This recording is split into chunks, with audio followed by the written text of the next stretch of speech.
ब्रह्मा वरुणेन्द्रं नमता सुरवन्दे दिव्यसवे वेदे सागमरक्रमोपनिषदे गायन्त्यं सामगाम् ध्यानावस्थिततत्रेण मनसा पश्यन्त्यं योगिनो शान्तं न विदो सुरासुरगणा देवाय तस्मै नमः सर्वत्र श्री चक्रधर स्वामी की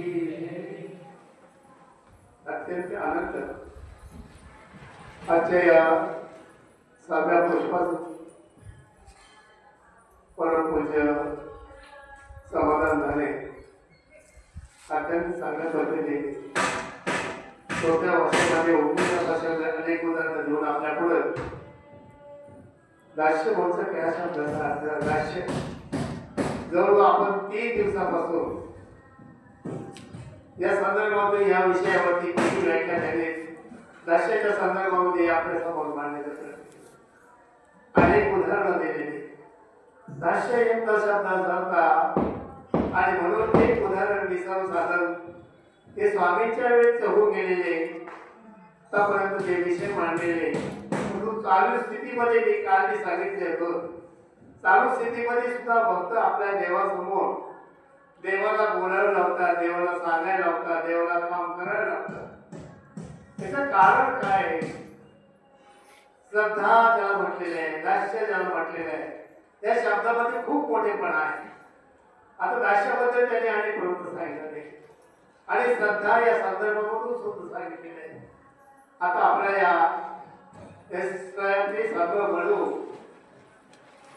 सुरूर कडाशी आपलं एक तीर्थस्थान आहे. सुरूरला बाजीराव प्रकारचे पुजारी होते आणि त्या पुजाऱ्याच्या श्रद्धेचा आणि सेवा दास्याचा देव त्याच्यावरती बोलत होते. कारण त्या ठिकाणी स्थान नाही परंतु दत्तात्रय त्या विशेषाची मांडणी केलेली आहे आणि ती मांडणी करत असताना प्रत्येक भक्ताचा मनोकामना पूर्ण होण्याची ती जागा जी आहे त्या जागेमध्ये ते पुजारी होते. 100 ते 150 वर्षाची गोष्ट आहे आणि ते पुजारी तो देवाची सेवा करायचे. देवाच्या स्थानावरती आपला घाम काढायचा. घाम कळत होता परंतु सेवा थांबत होती. ते देवाच्या त्या स्थानावरती डोकं टेकून या ठिकाणी संपूर्ण कपाळाची जागा खाली पडली होती. परंतु देवाची सेवा आटोपल्याशिवाय कुठलाही चांगला वाईट कुठला प्रसंग घडला तर ते मागात कधी ती सेवा सोडून नव्हती.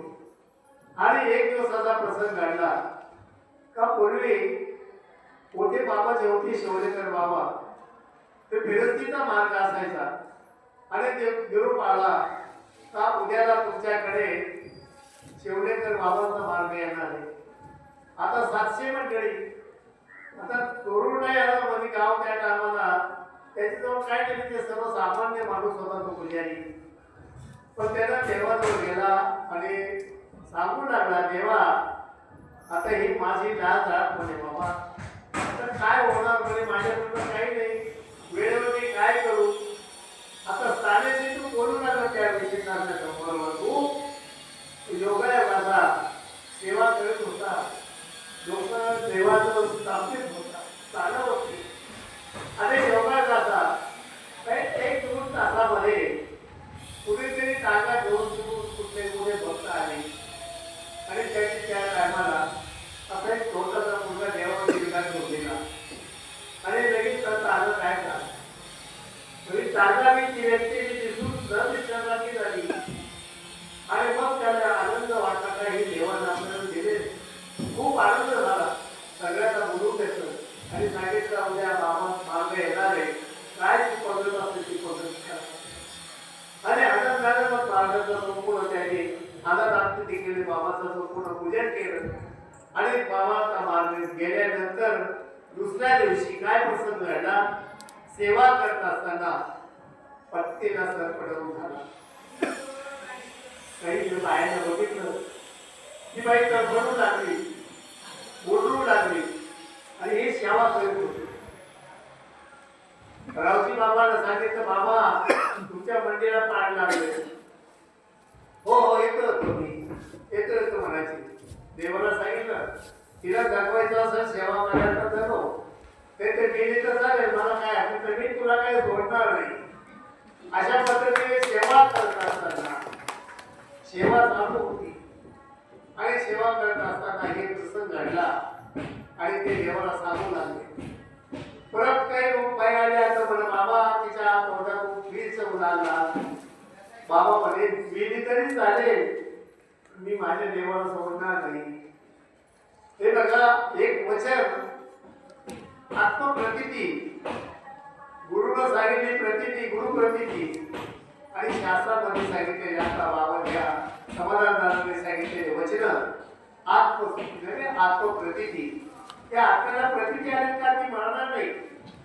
देवाच्या भरोशावर कुठल्या गोष्टी आपण जर साध्य करायचं असेल तर देव प्राप्त करण्याकरता हे प्रयत्न करतो. आणि म्हणून सेवा आटपल्यानंतर झाडू घेतला. आपल्याकडे झाडू असतो ना मध्ये साफ करायला, राष्ट्रपतीला म्हटलेलं आहे, त्याच्यातून ते काही साध्य होतं. आणि मग त्यांनी काय केलं, तो झाडू घेतला, अंगाला घेतला आणि तिच्या कपडाला लावला आणि एक 10 मिनिटामध्ये ती उठून बसली. काय चमत्कार आहे स्वामींचा. भक्ताला देवाला भक्त प्रिय आहे, सेवक प्रिय आहे. आणि म्हणून स्थानपतीच्या सुद्धा संदर्भामध्ये आपण जर अत्यंतीने जर सेवादास्य केलं, दंडोत असो, नामस्मरण असो, प्रदक्षिणा, हे सर्व करत असताना हे कार्य घडते आहे. असे म्हणजे हे सांगणं नाही, प्रत्यक्षात ईश्वराच्या कामाला घडलेल्या वेगळ्या चालू स्थितीमध्ये मी काल जो सांगितलेला श्रद्धा, त्या मुलीची श्रद्धा होती म्हणून देवाला उपवासून काढला.